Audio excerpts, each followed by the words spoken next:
Hello everyone. So today we are going to do an experiment to find out which water is actually suitable for drinking. So on the screen you can see I have three glasses. On the left side we have rainwater, and in the middle we have a purified drinking water which is bought from the outside. Usually in India we buy this purified drinking water in such kind of cans. So the last one is the water which is from the ground, so it's the groundwater.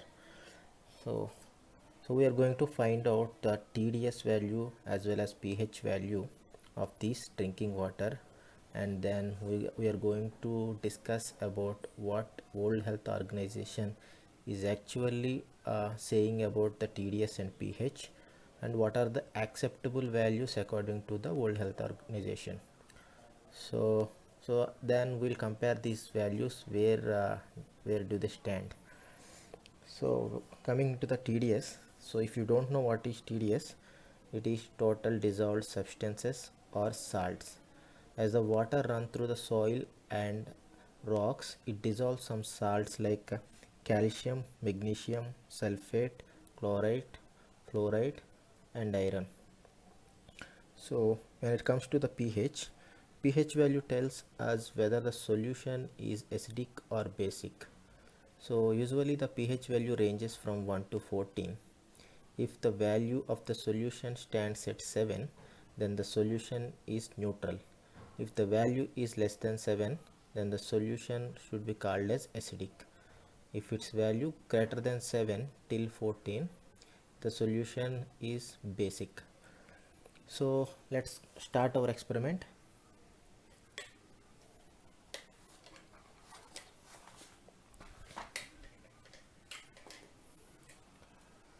So I have a TDS meter which is used to measure the TDS of the solution. So if you want to find out the TDS of the drinking water, you can buy this. It's very cheap. I think I got it for around 170. So there are many available in the market. Just for reference, I'm going to place this link in the description. So you can see the TDS meter starts at 0. So when I dip in the rainwater, you can see its value is 47. So I'm going to make it 0 once again, shake it off, and I'm placing it in the purified drinking water which bought from the outside. So its value stands at 17.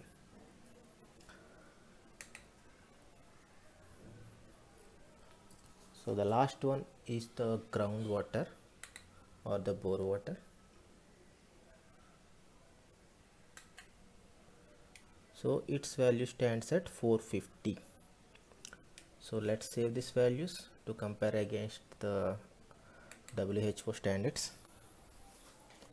So now we are going to test the pH of this water. So I have the pH strip on the screen. So you can see there are different colors for numbers 1 to 14. So we are going to use the strip which will be dipped in the water, and the strip is going to turn into one of these colors on the screen. So based on the color we are going to decide the pH value, that is in between 1 to 14. So let's take one strip and dip in the rainwater for 3 seconds. 1, 2, 3.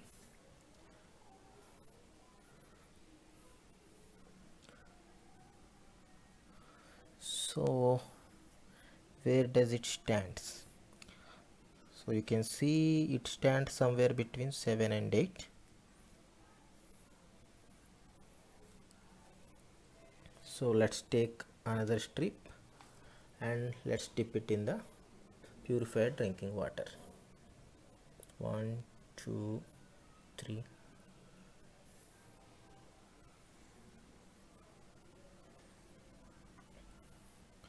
So where does it stands? It's almost between 7 and 8 as well.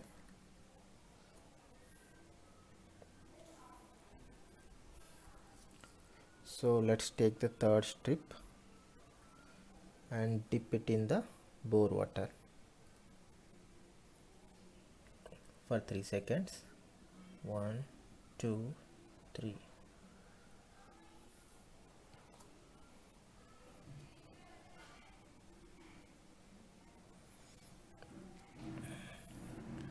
So where does it stands? I think it's little more than 8, maybe between 8 and 9. So now we'll see what actually WHO is telling about these values to compare them. Now we have the values noted for different samples of water. So now we are going to compare these values against the WHO standards and find out which water is actually suitable for drinking. So these are the values from our experiment, and you can see for rainwater the TDS value is 47 mg. The TDS value can also be called as mineral value. So it is the amount of minerals present in the water. So pH value for the rainwater is 7.5. For the purified drinking water, TDS value is 17 mg and pH value is 7.5. For the groundwater, the TDS value is 450 mg and pH value is 8.9. Let us first analyze mineral or TDS value. So all the points I am mentioning in this presentation, actually I have took the highlighted points from the WHO document which you can see on the screen. So you can also go through that document. I'm going to place same link in the description below. It's pretty good document as well as a big document. So I took the highlight points from that document and tried to present it in a understandable format.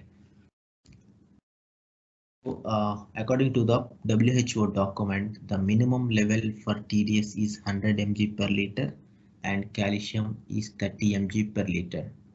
And optimum level or good level for TDS is 250 to 500 mg per liter. So TDS values from our experiment is as follows, and you can see rainwater is having 47, which is less than 100 mg per liter, and for purified drinking water it's 17, it's way less than 100 mg. And the groundwater is having 450 mg, which is in between 250 and 500, which is a very good level of TDS. So you can see the bottled water which I am drinking is actually mineral less water. So the water doesn't have any minerals which is actually required for the body. The following slides we are going to discuss about health risks from consumption of low mineral water. Little or no intake of calcium and magnesium from low mineral water, and the bones and teeth are mainly made up of calcium, which is very essential for the body. And calcium also plays an important role in heart and muscle contractility. It means that calcium plays a very good role in heart and muscle contraction. Calcium also helps in blood clotting. So when the person gets injured, it's very much important for the blood to clot as soon as possible to avoid excessive bleeding. So magnesium helps in more than 300 enzymatic reactions in the body. Magnesium also helps in metabolism. So if you don't know what is metabolism, when we take the food into body, there are reactions in the body which converts the food into the energy. So this process can be called as metabolism, and magnesium helps in that.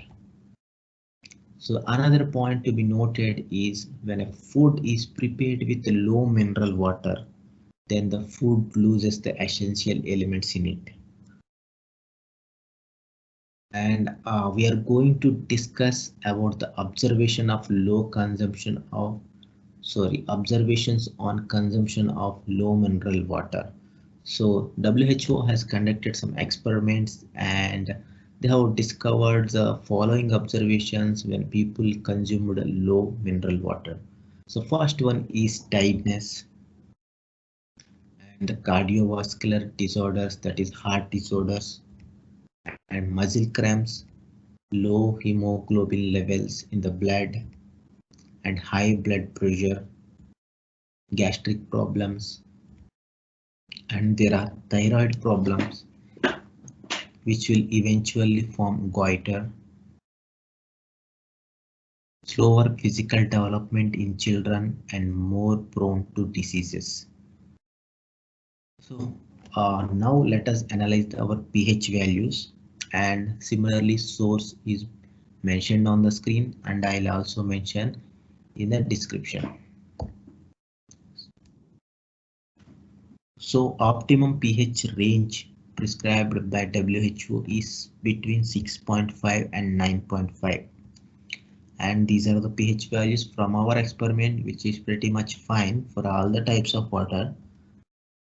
And now we'll discuss the effects of pH on humans, and I have to say that according to the document from WHO, it's not there is no much effect of pH on humans.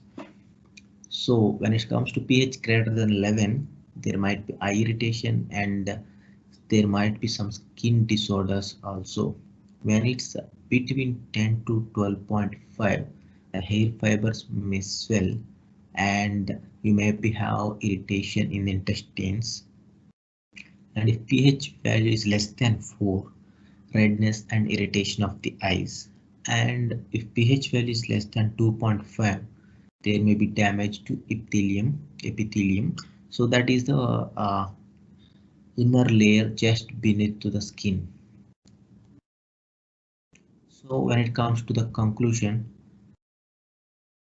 you can see the values and you can tell that my groundwater, which is perfectly suitable for drinking, but unfortunately I'm buying from outside thinking that the purified water is actually suitable for drinking. So purified water, I am using lacks in minerals. So with 17 mg of TDS, it doesn't have any minerals in it, which is actually required for the body. I would recommend you to check the TDS and pH of water you are drinking. So as discussed, TDS can be measured by the TDS meter, and similarly pH can be measured by the litmus paper. Just for reference, I'm going to place the links of TDS meter I have used and the litmus paper I have used in this experiment. So in the upcoming videos, these are the things we are going to discuss. How I'm going to purify groundwater. So once I have concluded that my groundwater is good for drinking, so I need to find a way to purify groundwater. So there might be seasons where it might be infected with bacteria or virus. So I need to find a way to purify the bacteria and virus from the water. So I'm going to come up with a video on that, and the problems of drinking high TDS water.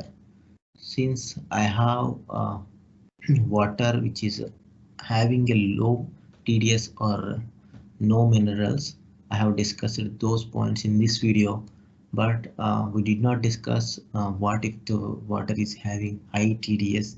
So that's we are going to discuss in another video. So finding TDS and pH values of different purified water in market.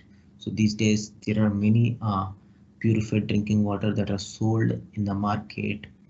So we need to find out which drinking water is actually having good amount of minerals in it and which good pH value. So we are going to do one experiment on that as well.